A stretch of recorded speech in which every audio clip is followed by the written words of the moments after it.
Good morning! It's beautiful day with me, Master Hans Kua. Ito po ang horoscope for the day para sa araw na Lunes, February 3. Para sa mga pinanganak ng Year of the Rat, patience is the key sa career dahil ito ang magbibigay ng tamang timing sa pag-angat mo sa buhay. Blue at 5 ang swerte.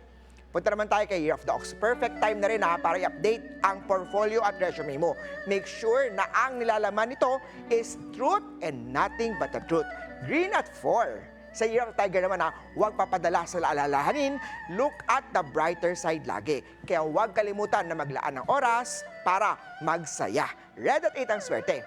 Kay Rabbit naman makakaramdam ka ng pagkaunawa sa iyong partner.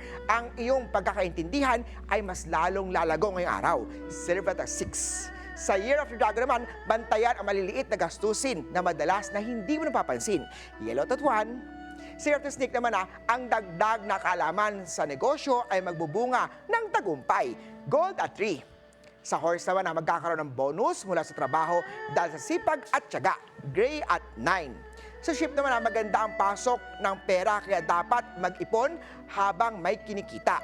Brown at 3. Sa Monkey naman mag-ingat sa pautang na hindi sa mga kakilala mo, hindi mo kilala, ingat pagpautang dyan. Red at 4. Sa Rooster naman ang pagpapatawad at pag-unawa ay magbubukas ng maraming kaligayahan sa relasyon. Silver at 6. Sa Dog naman maglaan ng oras upang kumain ng maayos kahit gaano ka-busy. White at 8. At sa Year to Pig naman magiging maayos ang relasyon mo sa customer at sa kliyente. Yellow at 6. Paalala lang ito po'y patnubay lamang.